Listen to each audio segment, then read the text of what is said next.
I still remember that day perfectly. The smell of my mother's coffee, the sound of birds chirping outside our suburban home, and the moment my future was stolen from me. Emma, my mother said, not quite meeting my eyes, we need to talk about your college fund. I was 18, fresh out of high school with a perfect GPA and an acceptance letter to MIT. I'd spent years dreaming about studying computer science, about building something revolutionary. The $120,000 in my college fund, money my grandparents had set aside specifically for my education, was my ticket to that future. What about it? I asked, though something in her tone made my stomach twist. My brother Marcus chose that moment to swagger into the kitchen, still wearing his football jersey from last night's game. At 20, he was on his third attempt at community college, more interested in parties than passing grades. Your brother needs the money more, Mom said quietly. He's struggling and well, you're smart. You can figure something out. The world seemed to tilt sideways. That's my money, I whispered. Grandma and Grandpa left it for my education. Don't be selfish, Emma, Marcus cut in, grabbing an apple from the counter. You can get loans or whatever. I need this chance to turn my life around. I turned to my father, who had been silently reading his newspaper. Dad, please. This isn't fair. He lowered his paper slightly, sighing. Life isn't fair, Emma. Your brother needs a fresh start. You've always been the responsible one. You'll find a way. The responsible one. That's what they always called me when they needed me to sacrifice something for Marcus.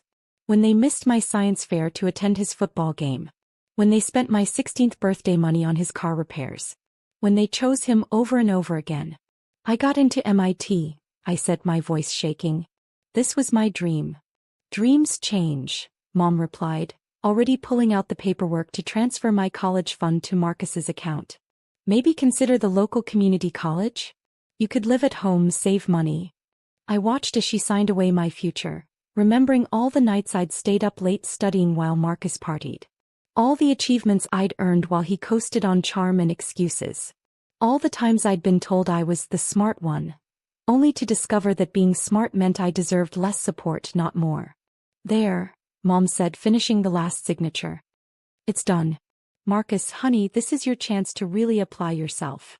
Marcus grinned, already texting his friends. Thanks, Mom. I won't let you down this time. But I wasn't listening anymore. Something had hardened inside me, like molten steel being quenched in ice water. If they wanted me to figure something out, I would. Just not the way they expected. That night I packed my bags. Not dramatically, not with tears or slammed doors. Quietly, methodically, like I was solving a complex equation. I took my laptop, my savings from 3 years of part-time coding jobs, and the determination that had earned me that MIT acceptance letter. I left a note, don't worry about me. I'll figure something out. The next morning I was on a bus to Silicon Valley. I had $3,000 in savings, a laptop full of code I'd written, and an idea that would either make me or break me. No safety net, no family support, nothing but my brain and my will to succeed. I spent the first month sleeping on a friend's couch, coding 18 hours a day. By day I took any programming job I could find. By night I worked on my project, a revolutionary algorithm for processing big data. Something that would change how companies handled information. 6 months later I had a working prototype and eyes burning from endless nights of coding. I lived on ramen and coffee, treating every dollar like it was my last. While Marcus was spending my college fund on new cars and spring break trips, I was building something that would reshape the tech industry. 1 year after leaving home I got my first investor meeting. The venture capitalist looked skeptical when I walked in, just a 19-year-old girl with dark circles under her eyes and a laptop held together with duct tape. Then I showed him my algorithm. 2 hours later I walked out with a $2 million seed investment and a valuation that made my stolen college fund look like pocket change. I called home once during that first year. Mom answered, her voice bright. Emma, we've missed you. Marcus is doing so well with his classes now. He's thinking about business school. That's nice, I said, watching my company's servers process data for our first major client. I'm doing fine too. Oh honey, are you still doing that computer thing? You know, it's not too late to come home. The community college has some openings. I hung up. They didn't need to know about my growing company, about the patents pending, about the major tech firms already trying to buy my algorithm. Let them think I was still their responsible daughter who would figure something out. 5 years passed. My company, Phoenix Data Systems, grew from a one-woman operation to a tech giant employing thousands. I stayed out of the press, letting my work speak for itself. As far as my family knew, I was still struggling to make ends meet somewhere in California. Then came the email that made me laugh out loud. From Marcus Williams, subject: Job application, business development position. Dear hiring manager, I'm excited to apply for the business development position at Phoenix Data Systems. I leaned back in my chair in my corner office 50 stories above Silicon Valley, reading my brother's resume. Full of exaggerations, half-truths, and that same charm that had always gotten him what he wanted. He had no idea he was applying to his sister's company. No idea that the mysterious CEO everyone in tech talked about was the same sister whose future he'd helped steal. My assistant poked her head in. The new hire orientation starts in 10 minutes. Should I tell them you'll be leading it today? I smiled, picking up Marcus's resume. Absolutely. I think it's time for a family reunion. The orientation room buzzed with nervous energy as new hires filed in. I watched through the one-way glass of the observation room, spotting Marcus immediately. He still had that same confident swagger, though his designer suit couldn't quite hide the desperate edge of someone who'd burned through too many opportunities. He's been here since 7 a.m., my assistant Sarah whispered, bragging to everyone about his natural business instincts and how he'll probably be running the place in a year. I smiled, remembering similar boasts from 15 years ago. Has he mentioned his sister? Once. Said she couldn't hack it in tech, and went back to working retail or something. If only they knew. Phoenix Data Systems had revolutionized data processing worldwide. Our technology powered everything from social media giants to space exploration. That MIT acceptance I'd once dreamed about? They now use my algorithms to process their research data. It's time, I said, straightening my blazer. Let's welcome the new hires. The room fell silent as I walked in. Most new employees knew me by reputation. The mysterious founder who'd built a tech empire from nothing.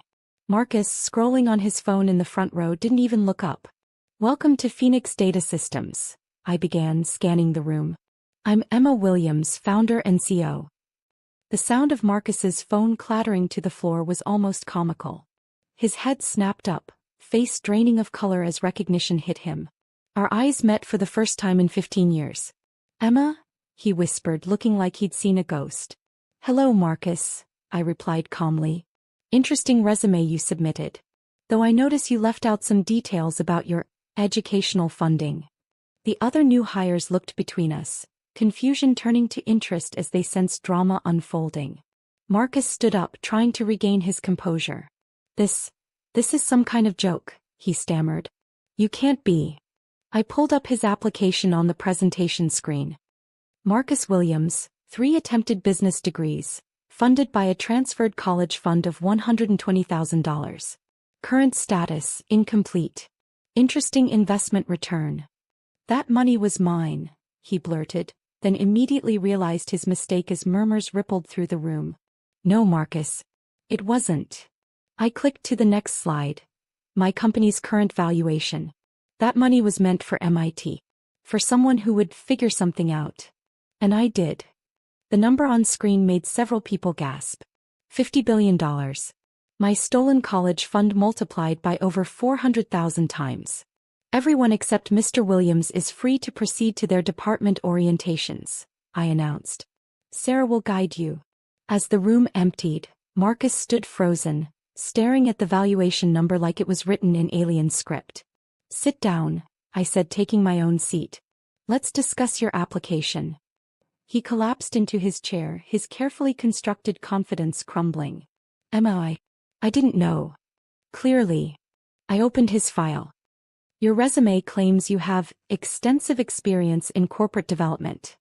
Would that be the 3 companies that fired you, or the failed startup you abandoned after burning through Dad's retirement fund? He flinched. Look, about the college money. Ancient history, I cut him off. I'm more interested in the present. Like why you applied to my company. I didn't know it was yours. I needed a job. Things haven't been. He trailed off, looking down at his expensive but slightly worn suit. Haven't been what? Easy. Did you run out of other people's money to waste? His head snapped up. That's not fair. Life isn't fair, I echoed our father's words from 15 years ago. But it is poetic. You took my college fund because you needed a chance. Now you're here asking for another chance, from the sister whose future you stole. I was young, he protested weakly. Mom and Dad said a lot of things. I stood up, walking to the window overlooking the city. They said I was smart enough to figure it out. They said you needed the support more. They said dreams change. I turned back to face him. They were right about one thing. I did figure it out. Without the money, without their support, without anything except my own determination. And now here you are, applying to work for the sister you left behind. Marcus's shoulders slumped. So you brought me here just to humiliate me? To reject me in person? No. I sat down again, sliding a folder across the table. I brought you here to offer you a job. He looked up, confusion written across his face. What? Entry level. Data processing department. Starting salary matches your experience, which means barely above minimum wage. No special treatment, no shortcuts, no borrowed glory. But why? Because unlike you, Mom and Dad, I understand the value of earning your way. This is your chance, Marcus. Your real chance. Not bought with stolen money or family favors, but with actual work. He opened the folder with trembling hands. These requirements, these performance metrics, are non-negotiable. You'll start at the bottom just like I did. You'll work your way up just like I did. Or you'll fail on your own merits, just like you've been doing. And if I refuse? I smiled. Then you can explain to Mom and Dad how you turned down a job at one of the biggest tech companies in the world. I'm sure they'll understand. They always did when it came to you. Marcus stared at the contract for a long moment. They don't know, do they? About all this? About what you've built? No. They still think I'm that responsible daughter who'll figure something out. The last time Mom called, she suggested I take some community college classes. He winced. God, Emma. I'm sorry. For everything. Sorry doesn't pay back $120,000. Or 15 years of missed opportunities. I stood up. But maybe honest work will start to make up for it. Your choice, brother. After a long moment, he picked up the pen and signed. Welcome to Phoenix Data Systems, I said, standing up.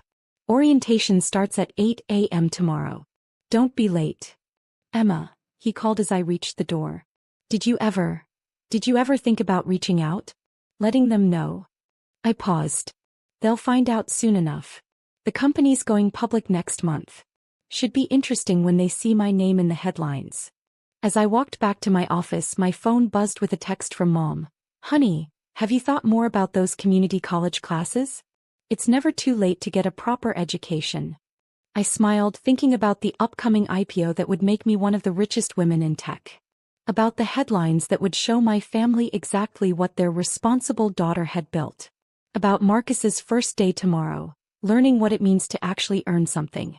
Don't worry, Mom, I typed back. I figured something out. Sometimes the best revenge isn't just success.